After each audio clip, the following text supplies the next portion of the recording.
tardes, diputada Burgos.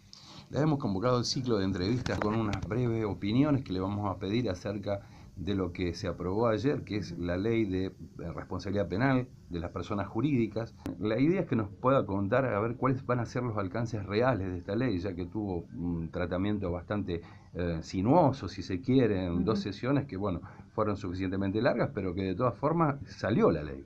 Sí, lo importante es que la media sanción ya la tenemos, ahora tiene que cumplir el otro paso, ir al Senado, y el Senado la estudiará y verá si tiene que hacerle algunas modificaciones o algunos arreglos, eso lo dispondrán los senadores.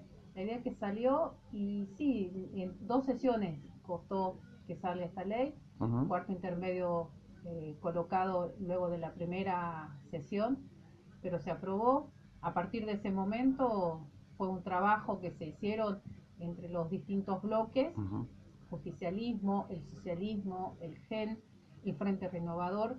Nos juntamos o aportaron sugerencias y modificaciones que se podían hacer al proyecto que se había presentado, al dictamen que se había presentado. Bueno, yo creo que salió mucho mejor o mejorado de lo que se había presentado al principio. Había algunos malos entendidos que, sin cambiar la naturaleza, por ejemplo el artículo 5, sin cambiar la naturaleza de lo que el artículo expresaba, se lo cambió en cuanto a su redacción para que no haya ningún tipo de equívocos o de confusiones a la hora de su interpretación, y que se exprese o se manifieste cuál era la verdadera intención del legislador al redactar ese artículo, ¿no? Artículo que hay que analizarlo con el artículo 20, sí, que es el acuerdo de colaboración eficaz, que es algo importante y central dentro de este proyecto.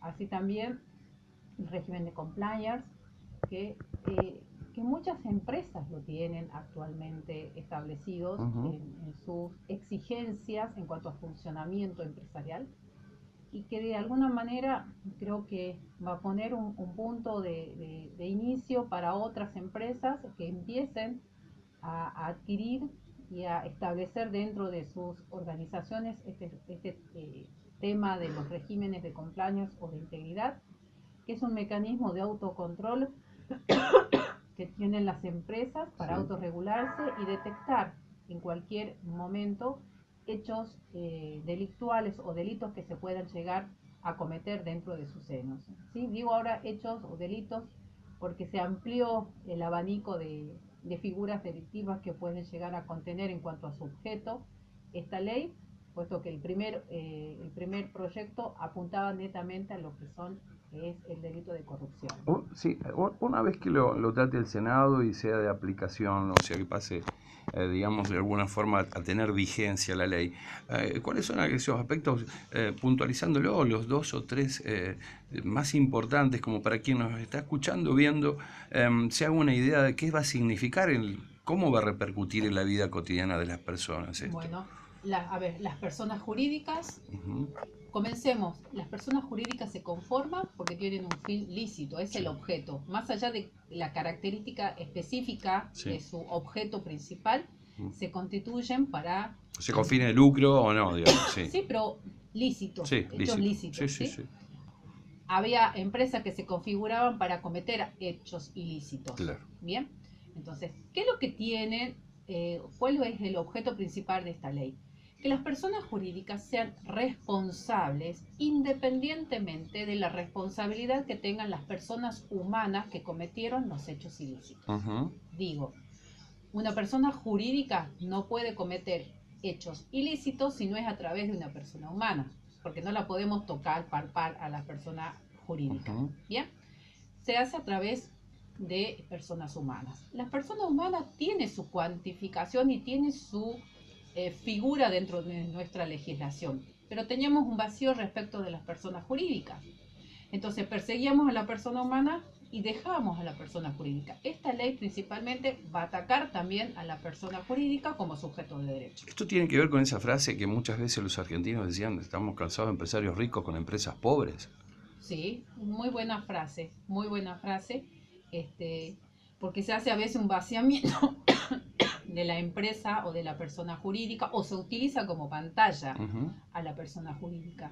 Y la idea es ir a la persona jurídica y que si se determina el hecho ilícito que ha cometido, se ataque y se penalice a la persona jurídica. ¿Cuáles fueron, a ver, dentro de la tipificación de los delitos que se han establecido dentro del marco de lo que va a regular la ley, cuáles son aquellos ilícitos para quien nos escucha que puede incurrir una empresa y que lo afecte a uno? Porque puede ser que se trate de una empresa de elaboración de productos determinados que no cumple con determinadas pautas, que no solo evade, por ejemplo, sino que cumple con determinado tipo de pautas en el proceso de elaboración, en cuanto a la calidad, en cuanto a la compra, las condiciones de la compra, por ejemplo, si es con factura, sin factura, estamos hablando de muchas cosas al mismo tiempo, pero que seguramente se interrelacionan, pero que dan un producto final, este ilícito que usted marca, ¿no? Exactamente. A ver, la persona jurídica, a través también de este régimen de compliance o de integridad, que se van a tener que ir sometiendo, porque eso da garantía, da mayor seriedad a la hora de contratar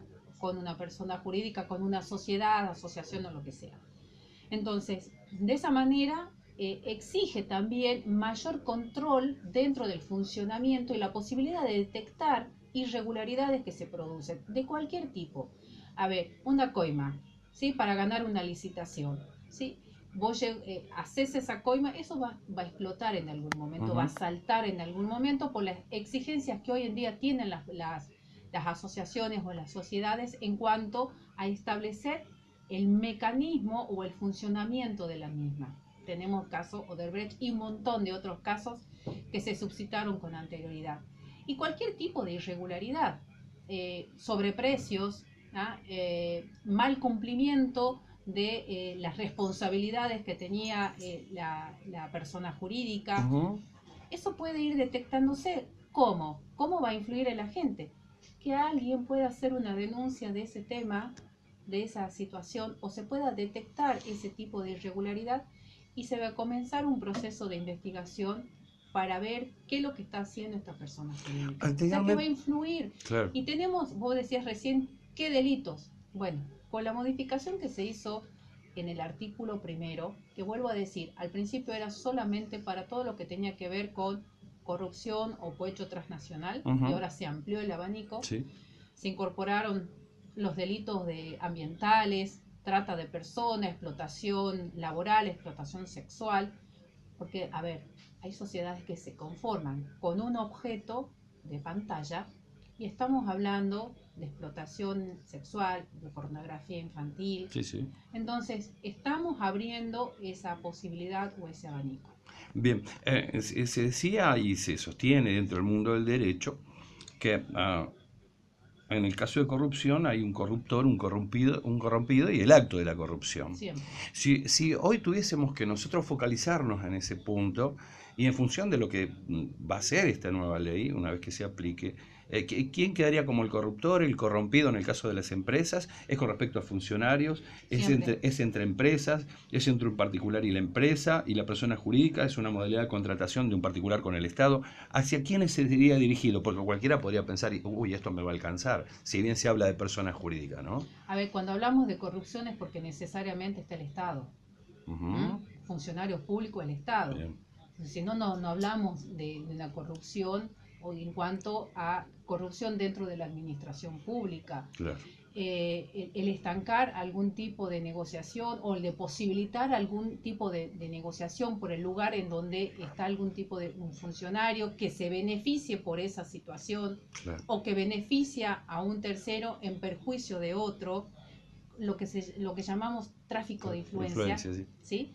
Entonces, a eso también está direccionado esto, que las contrataciones, las negociaciones, y en el buen sentido utilizo la palabra negociación, se lleven adelante o se encaminen por los cursos normales que tienen que relacionarse con las contrataciones que se dan entre todos. O sea, ataca eso a la persona jurídica pública, a la persona jurídica privada, a las empresas que vienen de afuera a contratar acá, ¿sí?